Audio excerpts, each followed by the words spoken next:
Arrest him.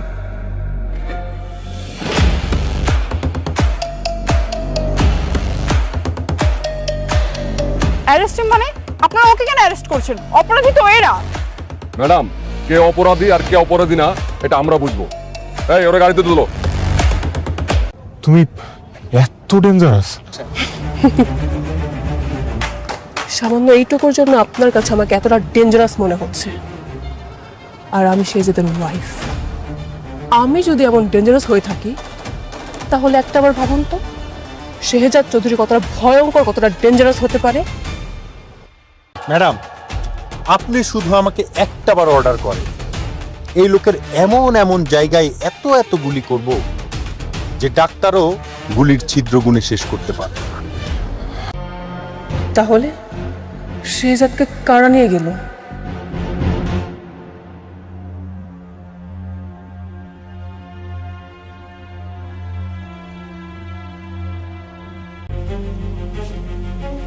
পুলিশের তো গোলামকে arrest করার কথা না। নিশ্চয়ই এখানে অন্য কোনো ঝামেলা আছে।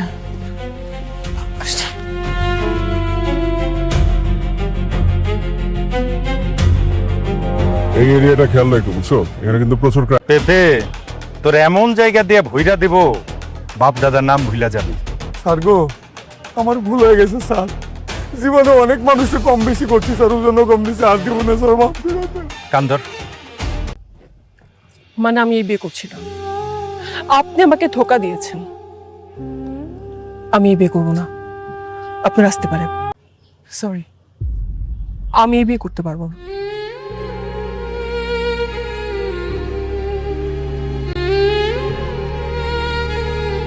আসসালামু আলাইকুম দর্শক, ভিডিওটি না টেনে সম্পূর্ণ দেখুন, কারণ আজকের এই বিশেষ ভিডিওর কোনো এক ফাঁকে আমরা ফাঁস করতে চলেছি এই নাটকের সবচেয়ে কাঙ্ক্ষিত আগামী পর্বটি ঠিক কবে এবং কোন ধামাকা টাইমে রিলিজ হতে যাচ্ছে। শুধু তাই নয়, আমাদের চ্যানেলের দর্শকদের জন্য রয়েছে এক বাম্পার সুখবর। আমরা আয়োজন করেছি একটি গ্র্যান্ড গিভঅ্যাওয়ে, যেখানে আমাদের লাকি এবং টপ সাবস্ক্রাইবাররা জিতে নিতে পারবেন চমৎকার সব সারপ্রাইজ পুরস্কার। এই মেগা কন্টেস্টে অংশ নিতে হলে এখনই ভিডিওটিতে একটি লাইক দিয়ে চ্যানেলটি ঝটপট সাবস্ক্রাইব করে নিন, আর কমেন্ট বক্সে লিখে ফেলুন আপনি ঠিক কোন জেলা বা কোন দেশ থেকে আমাদের এই ভিডিওটি দেখছেন। তো আর এক সেকেন্ডও নষ্ট না করে চলুন সরাসরি প্রবেশ করি আগামী পর্বের সেই রোমাঞ্চকর রহস্যের অন্দরে। টাকার এই নিষ্ঠুর দুনিয়ায় মানুষ যখন পদের গোলাম হয়, তখন সম্পর্কের সমীকরণগুলো কিভাবে বিষাক্ত হয়ে ওঠে তার এক জীবন্ত প্রমাণ হতে চলেছে দুনিয়া টাকার গোলামের আগামী পর্ব। তবে এবার গল্প আর সোজা পথে হাঁটবে না, কাহিনীর চাকা সম্পূর্ণ ঘুরে যাবে এক নতুন এবং অতি শক্তিশালী সমীকরণে। এতক্ষণ আমরা যাকে অসহায়, স্মৃতি হারানো এবং ফাতেমার বাড়ির জুতো মোছা কাজের ছেলে গোলাম বলে ভেবে এসেছি, আগামী পর্বে তার ভেতরের আসল রূপ এক ভয়ঙ্কর সাইকোলজিক্যাল থ্রিলারের মতো স্ক্রিনে আছড়ে পড়বে। নতুন কাহিনীর মোড় অনুযায়ী শেহজাদ চৌধুরী আসলে কোনো অ্যাক্সিডেন্টে স্মৃতি হারায়নি। পুরো ব্যাপারটাই ছিল তার এক মাস্টার প্ল্যান এবং ঠান্ডা মাথার চাল। শরীফনগরের আন্ডারওয়ার্ল্ড এবং কর্পোরেট দুনিয়ার সবচেয়ে বড় মাফিয়া দাউদ খানকে গোড়া থেকে উপড়ে ফেলতে এবং তার নিজের সাম্রাজ্যের ভেতরের বেঈমানদের চিহ্নিত করতেই শেহজাদ এই স্মৃতিহীন গোলামের নাটক সাজিয়েছিল। সে খুব ভালো করেই জানত যে ফাতেমা নামের এই সৎ মেয়েটি আর তার পরিবারকে ঢাল বানিয়ে বস্তিতে লুকিয়ে থাকলে দাউদ খান তাকে সহজে সন্দেহ করবে না। কিন্তু পর্দার আড়ালে থাকা এই বাঘের চোখ ফাঁকি দেওয়া অসম্ভব। বেলি রোডের সেই ভুয়া পুলিশ ড্রামা ছিল শেহজাদের নিজের পাতা ফাঁদ। তার বিশ্বস্ত পিএস এবং অনুগত কমান্ডো বাহিনী তাকে উদ্ধার করে কোনো সাধারণ বাংলোতে নয়, বরং শরীফনগরের মাটির নিচে অবস্থিত এক অত্যাধুনিক আন্ডারগ্রাউন্ড কন্ট্রোল রুমে নিয়ে আসে। সেখানে শেহজাদ যখন তার স্যুট পরে নিজের আসল চেহারায় চেয়ারটায় বসে, তখন তার চোখের চাউনি আর ঠোঁটের কোণের ক্রূর হাসি দেখে পিএসের শরীরও কেঁপে ওঠে। শেহজাদ তার পিএসকে বলে, দাউদ খান ভেবেছে আমি শেষ, কিন্তু ও জানে না আমি ওর ঘরের ভেতরে ঢুকে ওর নিজের লোকেদের দিয়েই ওর কবর খুঁড়ছি। এখানেই জানা যাবে যে অতীতে ফাতেমার সাথে চাওয়ালা বাবলু সেজে প্রেম করাটাও ছিল এক বিশাল গোপন মিশনের অংশ, যার আসল সত্যটা জানলে ফাতেমার নিজের পায়ের তলা থেকে মাটিও সরে যাবে। গল্পের গভীরতা ও রোমাঞ্চ আরও কয়েক গুণ বেড়ে যাবে যখন শেহজাদ তার সেই গোপন সেন্ট্রাল কমান্ড রুমের বিশাল হাইটেক স্ক্রিনে শরীফনগরের বড় বড় প্রভাবশালী মন্ত্রী, আমলা এবং তার নিজের চৌধুরী গ্রুপের বেইমান ডিরেক্টরদের অতি গোপন সব কুকীর্তির ভিডিও ফাইল এক এক করে ওপেন করতে থাকবে। শেহজাদ তখন জানতে পারে যে শত্রু শুধু বাইরে ওত পেতে থাকা দাউদ খান একাই নয়, বরং তার নিজের রক্তের আপন ছোট চাচা এবং আপন ফুফাতো ভাইও দাউদের কাছ থেকে শত কোটি টাকা ঘুষ খেয়ে শেহজাদকে চিরতরে দুনিয়া থেকে সরিয়ে দেওয়ার এই নোংরা খেলায় নেতে উঠেছিল। তারা ভেবেছিল শেহজাদ মরে গেছে, তাই তারা কোম্পানির সিংহভাগ শেয়ার দাউদ খানের বেনামি কোম্পানির কাছে পানির দামে বিক্রি করার চূড়ান্ত চুক্তি সই করার প্রস্তুতি নিচ্ছে। শেহজাদ তার পিএসকে অত্যন্ত শীতল কণ্ঠে নির্দেশ দেয়, আমার এই 3 মাস নিখোঁজ থাকার সুযোগে যারা যারা কোম্পানির সাথে গাদ্দারি করেছে তাদের প্রত্যেকের ব্যাংক স্টেটমেন্ট এবং ব্যক্তিগত জীবনের অন্ধকার দিকগুলোর ফাইল তৈরি করো। আগামী 48 ঘণ্টার মধ্যে চৌধুরী গ্রুপের বোর্ড মিটিংয়ে আমি এমন এক সুনামি আনব যা শরীফনগরের কর্পোরেট ইতিহাস কোনো দিন দেখবে না। এই কর্পোরেট ষড়যন্ত্রের মূল জালটি কতদূর বিস্তৃত তা শেহজাদ তার হাইটেক মনিটরে নিখুঁতভাবে বিশ্লেষণ করে। সে দেখে যে তার ফুফাতো ভাই শুধু শেয়ার বিক্রি করেই ক্ষান্ত হয়নি, বরং দাউদ খানের আন্ডারগ্রাউন্ড ড্রাগ কার্টেলের সাথে চৌধুরী গ্রুপের এক্সপোর্ট ইম্পোর্ট লাইসেন্স ব্যবহার করে কোটি কোটি টাকার অবৈধ লেনদেন করেছে। শেহজাদ তার হ্যাকিং টিমকে নির্দেশ দেয় এই বেইমানদের সমস্ত ব্যক্তিগত অ্যাকাউন্ট লক করে দিতে এবং তাদের বেনামি সম্পত্তির দলিল ডিজিটালি এনক্রিপ্ট করে সরকারের দুর্নীতি দমন কমিশনের কাছে বেনামে পাঠিয়ে দিতে। শেহজাদ তার পিএসকে লক্ষ্য করে বলে, যারা ভেবেছিল গোলাম হয়ে আমি ফাতেমার পায়ের কাছে পড়ে আছি তারা জানে না যে আমি আসলে দাউদের পুরো সাম্রাজ্যকে গিলে খাওয়ার জন্য শক্তি সঞ্চয় করছিলাম। এদের প্রত্যেককে আমি এমন এক আইনি এবং অর্থনৈতিক জালে বন্দী করব যে তারা আত্মহত্যা করার পথও খুঁজে পাবে না। অন্যদিকে দাউদ খানের আলিশান ডেরায় তখন চরম উত্তেজনা আর আতঙ্কের পরিবেশ। দাউদ খান একটা অন্ধকার লাইটিং করা ঘরে বসে সিগার টানছে আর তার বিশ্বস্ত শুটারদের দিকে তাকিয়ে গর্জে উঠছে। বেলি রোডের সেই ঘটনা কোনো সাধারণ পুলিশের অভিযান ছিল না, সেটা দাউদের বুঝতে আর বাকি নেই। দাউদের সন্দেহ হয় যে শেহজাদ মরেনি, বরং সে আড়াল থেকে এক বিশাল ফাঁদ পাচ্ছে। দাউদ তার আন্তর্জাতিক হ্যাকার গ্রুপকে নির্দেশ দেয় পুরো শহরের প্রতিটা সিসিটিভি ক্যামেরা, আইপি অ্যাড্রেস এবং স্যাটেলাইট ট্র্যাকিং ডেটা স্ক্যান করতে।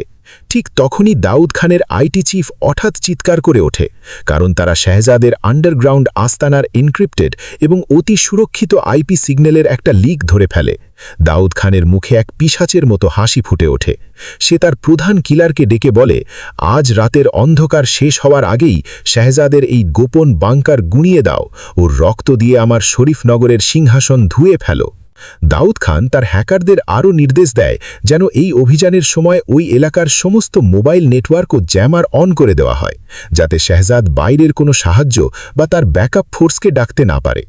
দাউদের কিলার স্কোয়াডের লিডার, যে কিনা একজন প্রাক্তন মিলিটারি কিলার, সে তার ভারী অস্ত্রশস্ত্রে সজ্জিত দলবল নিয়ে শরীফনগরের মাটির নিচের সুড়ঙ্গ ধরে এগোতে থাকে। তাদের হাতের অত্যাধুনিক থার্মাল ইমেজিং ক্যামেরা দিয়ে তারা বাংকারের ভেতরের প্রতিটি মুভমেন্ট ট্র্যাক করতে শুরু করে এবং চূড়ান্ত আক্রমণের জন্য বাংকারের মূল হাইড্রোলিক গেটে শক্তিশালী C4 বিস্ফোরক স্থাপন করে। গল্পের সবচেয়ে বড় বিস্ফোরণটা ঘটবে তখন যখন দাউদ খানের অত্যন্ত চতুর এবং হিংস্র বাহিনী এই আন্ডারগ্রাউন্ড কন্ট্রোল রুমের নেটওয়ার্ক হ্যাক করে এর অবস্থান ট্র্যাক করে ফেলবে। দাউদ খানের নির্দেশে একদল ভারী অস্ত্রধারী কিলার কমান্ডো স্টাইলে সেই আস্তানায় হানা দেবে, কিন্তু তারা ভাবতেও পারেনি যে তারা আসলে যমদূতের গুহায় পা দিচ্ছে। কোনো সাধারণ মারামারি বা এলোপাথারি গুলি নয়, এবার দর্শকরা দেখতে পাবেন হলিউড স্টাইলের এক ট্যাকটিক্যাল এবং রুদ্ধশ্বাস গান ফাইট। আস্তানার চারপাশে জুড়ে রেড অ্যালার্টের লাল আলো জ্বলতে থাকবে আর ব্যাকগ্রাউন্ডে বাজবে কান ফাটানো সাইরেন। শেহজাদ চৌধুরী তার গোলাম রূপের খোলস সম্পূর্ণ ভেঙে এক ডন সুলভ গম্ভীর এবং বরফ শীতল গলায় তাকে বলবে, তুমি যাকে ভালোবেসেছিলে সে একটা সাধারণ চাওয়ালা ছিল, আর যাকে দয়া করে বাড়িতে আশ্রয় দিয়েছিলে সে একটা বেইমান গোলাম ছিল। কিন্তু আমার আসল পরিচয় এই শহরের কেউ সহ্য করতে পারে না ফাতেমা। ফাতেমা ঘৃণায় আর অপমানে ফেটে পড়ে তীব্র চিৎকার দিয়ে বলবে, তুমি টাকার অহংকারে অন্ধ একটা জানোয়ার, যে নিজের স্বার্থে নিজের জীবন বাঁচাতে আমার মতো গরিবের ইমোশন আর পবিত্র ভালোবাসা নিয়ে নির্মম খেলা খেলেছ। আমি তোমাকে কোনোদিন ক্ষমা করব না। ফাতেমা কাঁদতে কাঁদতে আর নিজের ভাগ্যকে ধিক্কার দিতে দিতে সেখান থেকে ছুটে চলে যাবে, কিন্তু শেহজাদ তাকে আটকাবে না, কারণ সে জানে এই রক্তক্ষয়ী ক্ষমতার খেলায় ফাতেমাকে তার পাশে রাখা মানে ফাতেমার জীবনকে আরও বড় মৃত্যুর মুখে ঠেলে দেওয়া। ফাতেমা আস্তানা থেকে বের হয়ে যাওয়ার পর শেহজাদের পিএস যখন ফাতেমাকে তাড়া করতে চায়, শেহজাদ তাকে হাত তুলে থামিয়ে দেয়। শেহজাদের চোখে তখন এক অদ্ভুত শূন্যতা আর নিষ্ঠুরতা খেলা করে। সে তার পিএসকে বলে, যে মেয়েটি আমাকে নিঃস্ব অবস্থায় আশ্রয় দিয়েছিল তাকে রক্ষা করার দায়িত্ব এখন আমার, কিন্তু দাউদ খান বেঁচে থাকা পর্যন্ত এই শহরে ফাতেমা কোনোদিন শান্তিতে ঘুমোতে পারবে না, তাই আগে এই শহরের বুক থেকে দাউদের নাম চিরতরে মুছে ফেলতে হবে। শেহজাদের এই গম্ভীর ডায়লগ দর্শকদের মনে এক নতুন শিহরণ তৈরি করবে। এদিকে দাউদ খান যখন খবর পাবে যে তার পুরো বেস্ট কিলার টিমকে শেহজাদ চৌধুরী একাই ধুলোয় মিশিয়ে দিয়েছে এবং তার কোনো স্মৃতিই আসলে হারায়নি, তখন দাউদ খানের পুরো আন্ডারওয়ার্ল্ড সাম্রাজ্যে 10 মাত্রার ভূমিকম্প শুরু হয়ে যাবে। দাউদ খান নিজের প্রাণ বাঁচাতে তার সমস্ত বডিগার্ড নিয়ে শহর ছেড়ে পালানোর প্রস্তুতি নিতে শুরু করবে, কিন্তু শেহজাদ আর এক মুহূর্ত সময় নষ্ট না করে তার বিধ্বংসী ডিজিটাল ওয়ারফেয়ার শুরু করবে। সে তার নিজস্ব গ্লোবাল হ্যাকিং টিমকে দিয়ে এক রাতের মধ্যে দাউদ খানের সমস্ত ব্ল্যাক মানি, চানা, সুইস ব্যাংকের বেনামি অ্যাকাউন্ট, দুবাইয়ের রিয়েল এস্টেট প্রজেক্ট এবং অবৈধ চোরাচালানের পুরো সাপ্লাই চেনের রুট ফ্রিজ ও ডিলিট করে দেবে। দাউদ খানের শত শত কোটি টাকার অবৈধ সাম্রাজ্য এক নিমেষে কর্পূরের মতো উড়ে যাবে।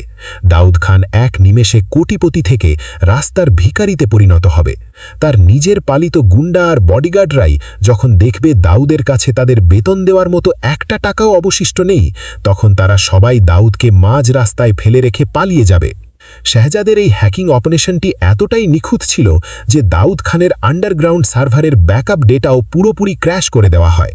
যখন দাউদ তার ল্যাপটপে তার অ্যাকাউন্টের ব্যালেন্স 0 দেখে, তখন সে রাগে ক্ষোভে নিজের স্ক্রিন ভেঙে ফেলে। তার বছরের পর বছর ধরে তৈরি করা রাজত্ব চোখের নিমেষে ধুলোয় মিশে যায়। শরীফনগরের যে ব্যাংকাররা দাউদের পায়ে তেল দিত, তারা সবাই একযোগে দাউদের ফোন ধরা বন্ধ করে দেয় এবং তার ক্রেডিট কার্ডগুলো ডিঅ্যাক্টিভেট হয়ে যায়। দাউদ খান সম্পূর্ণ একা এবং নিরুপায় হয়ে পড়ে। কিন্তু দাউদ খান শরীফনগরের ইতিহাসের সবচেয়ে চতুর মাফিয়া। সে সহজে হার মানার পাত্র নয়।